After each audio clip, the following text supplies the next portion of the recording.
kurikirana amakuru mu Kinyarwanda kuri radiyo Urumuri. Amakuru ava impande enye z'isi yose, amakuru acukumbuye, amakuru yuzuye ubusesenguzi, hahandi wayasanga uretse kuri radiyo Urumuri.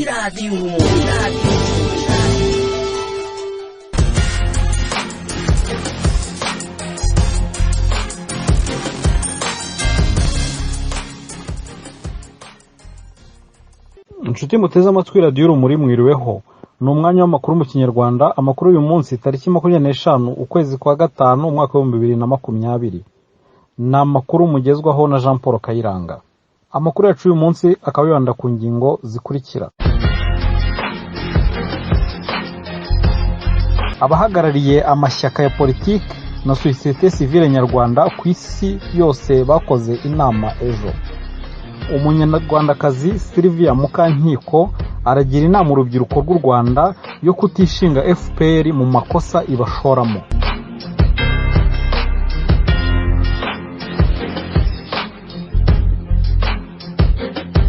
Abahagarariye amashyaka ya politiki na societe civile nyarwanda ku isi yose ejo hashize bakoze inama.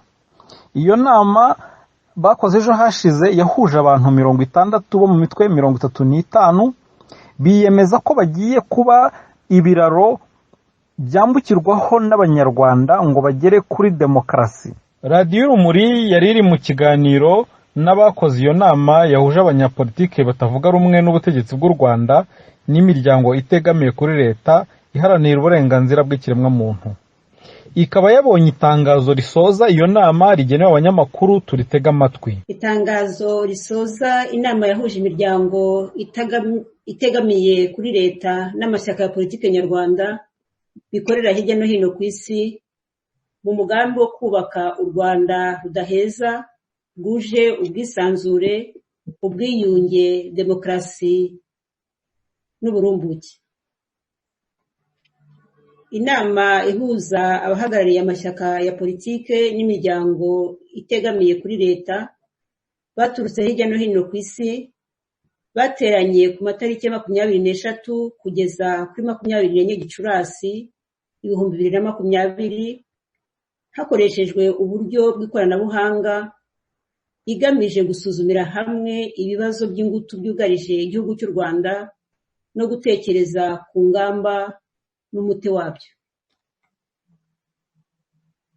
Imaze gusuzuma ibibazo by'ingutu byugarije u Rwanda, impamvu bidakemuka n'ingaruka zabyo, inama yishimiye byimazeyo kubona bashobora guhuza abantu, amashyaka n'amashyirahamwe 36 ahagarariwe n'abantu 58.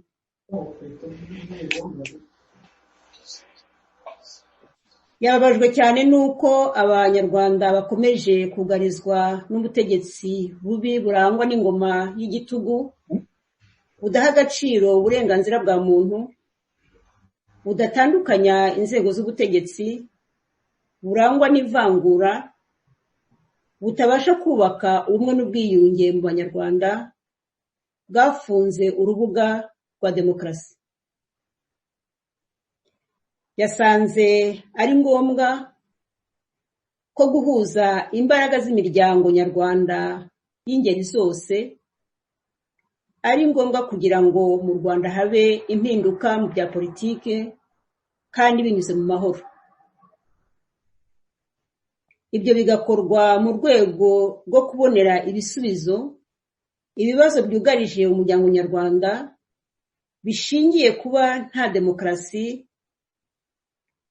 no kutubaha uburenganzira bwa muntu. Yasanze ari ngombwa kurimbura inkuta abatavuga rumwe n'ubutegetsi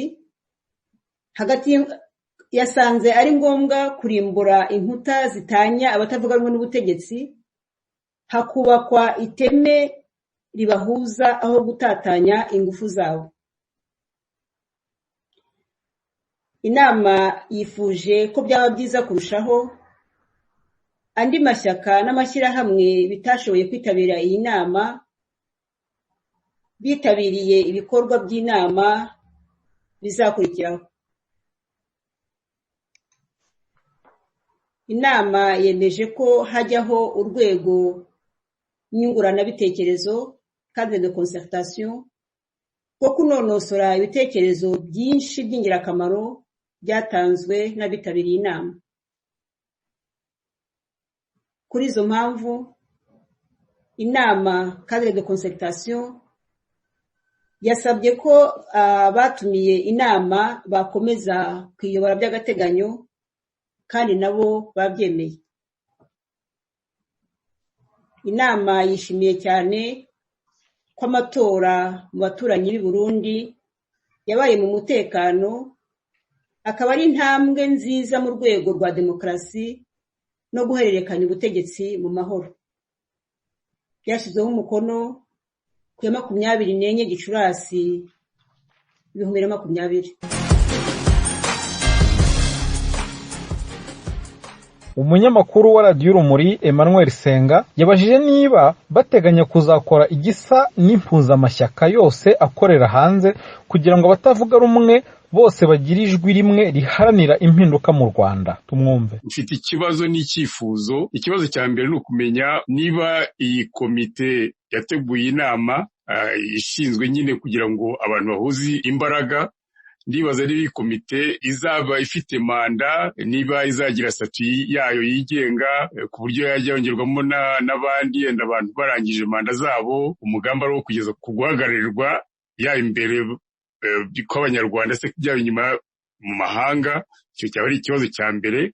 Ese wakongeraho na kandi ese hazategurwa amatora yo kugira ngo hazajyeho intambwe ikurikiraho kugira ngo habe komite izahagarara abantu bose bashaka impinduka. Icyo ni ikibazo cya mbere. Igitekerezo ni igitekerezo kireba amashyaka dufite cyane cyane akorera hanze y'igihugu.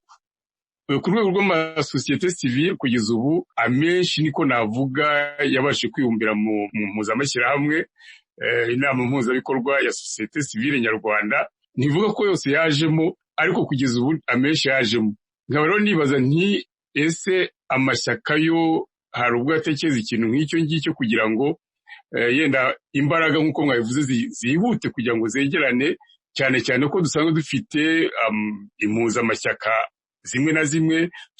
Dufite P5, dufite MRCD, dufite Nouvelle Génération n'ayandi. Donc icyifuzo, igitekerezo nuko jewe nakwifuza ko n'amashyaka yagera kuri urwo rwego. Murambwira mutarimo ingorane ubwo ndaza kuzuba. Murakoze.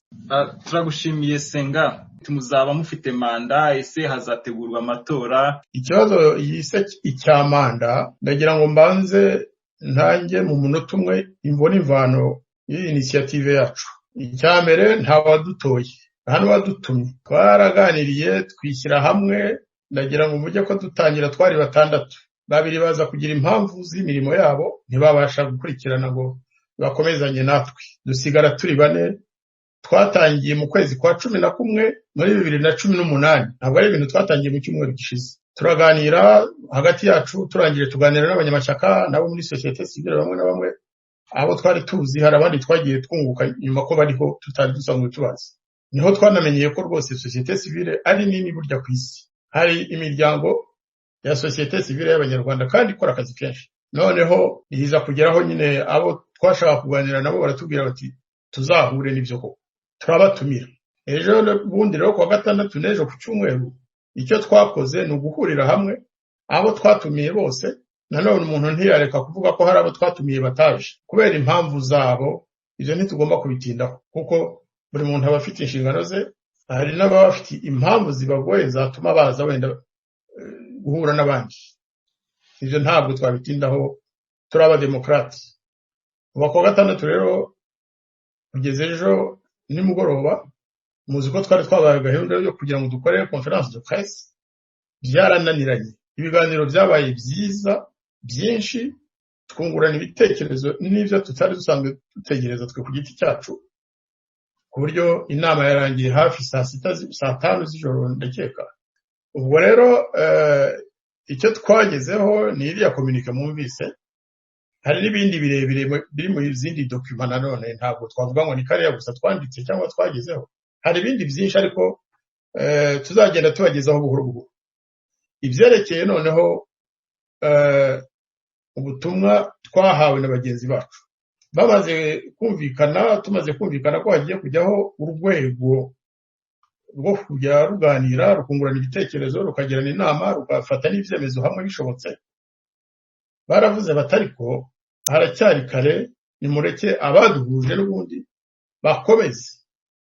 bakomeze n'ubutaha bazaduhuze, ariko hagati aho dutekereze kandi turebe ukuntu twese twahuriza hamwe amaboko, uburyo hajyaho za structure, hajyaho inzego nyine zihuriyeho twese. Iyo mirimo nayo ubwo barayiduhaye niko byumvikanye. Ntabwo ari akazi koroshye ariko tuzabikora, kandi ubwo butumwa iyo nshingano baduhaye twarayemeye.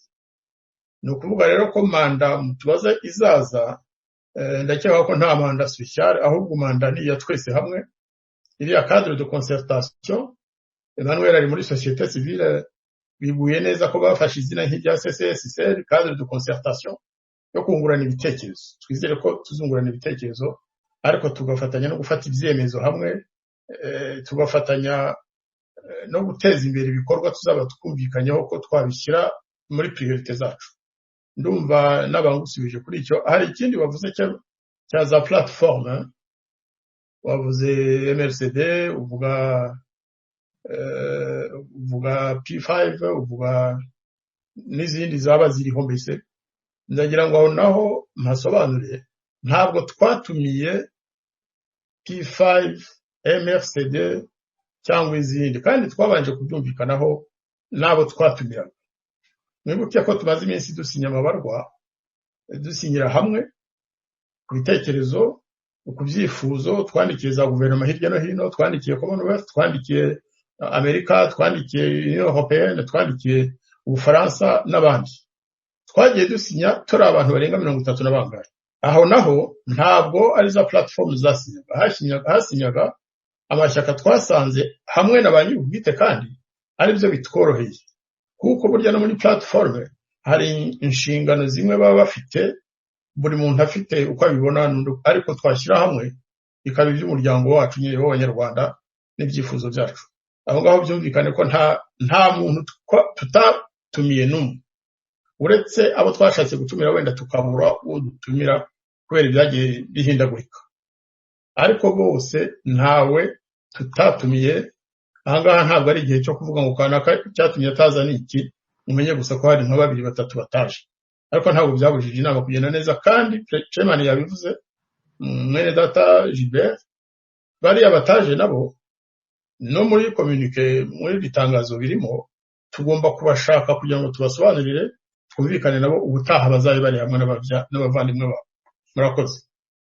Reka ndatekereza ko bwana ambassadeur yenda aho ngaho icyo cya kabiri ntabwo yacyumvise nk'uko nakibajije, kuko izo za platform navuze nazitanze nk'ingiro, kuko ikibazo cyari iki ngiki ni ukumenya niba nk'uko société civile yabashe kuba yakorganiza impuzamashyirahamwe, ese hari igitekerezo cy'uko amashyaka nayo yabikora, kuko nari navuze ubwo mpageze navuze nti nibura dufite ababaje kwishyira hamwe bakakora muri platform.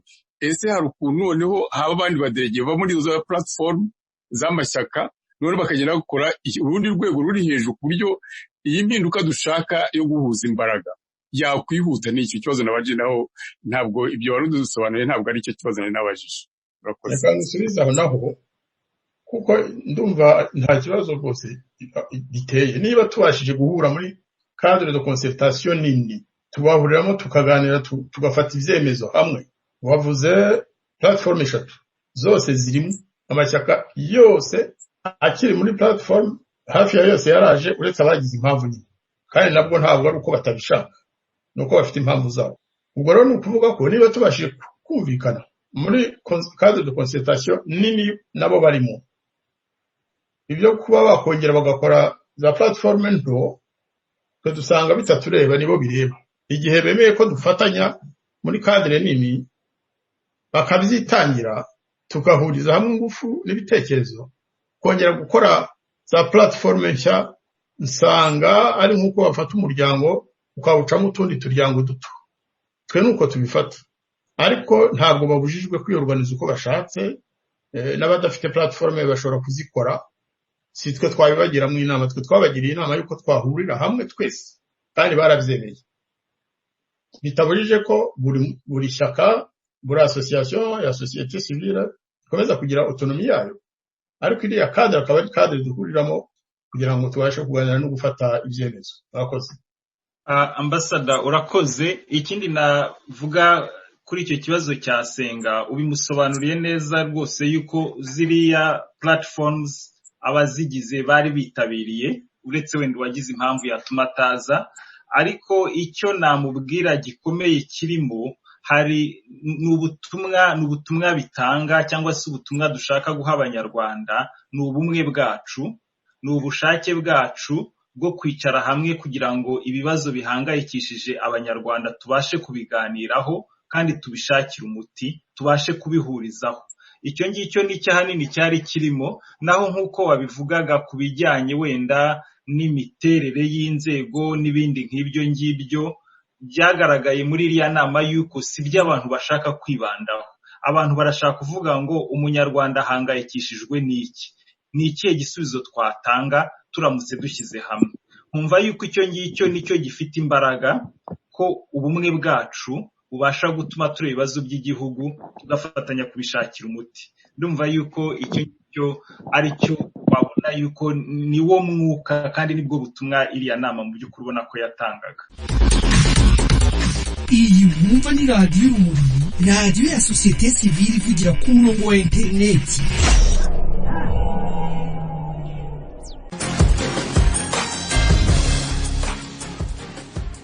Umunyarwandakazi Sylvia Mukankiko aragira inama urubyiruko rw'u Rwanda yo kutishinga FPR mu makosa ibashoramo. Sylvia Mukankiko rero akaba agira inama urubyiruko yo kwirinda kwishinga ibyo FPR ibashoramo, ariko bikaba bizabagiraho ingaruka ejo hazaza.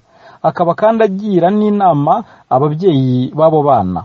Twabibutsa ko uyu Mukankiko Sylvia aherutse no gusohora igitabo yise Amateka yanjye n'u Rwanda, aho avuga ibyo yaciyemo mu bibazo abanyarwanda baciyemo bose, byose akabisesengura, ndetse n'ibyo ubwe yiboneye n'amaso ye.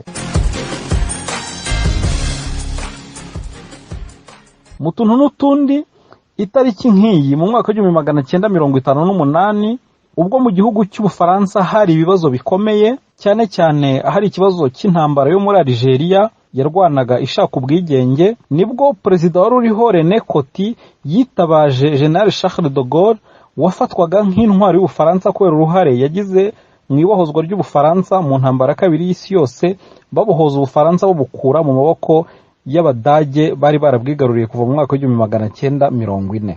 Icyo gihe rero yitabaje Charles de Gaulle, araza abari we ugerageza gushyira ibintu mu buryo, kuko umwaka ukurikiyeho yahise akoresha kamarampaka hajyaho Repubulika ya gatanu mu Bufaransa ariyo n'ubu bakirimo, hanyuma atangira abana perezida wayo wa mbere.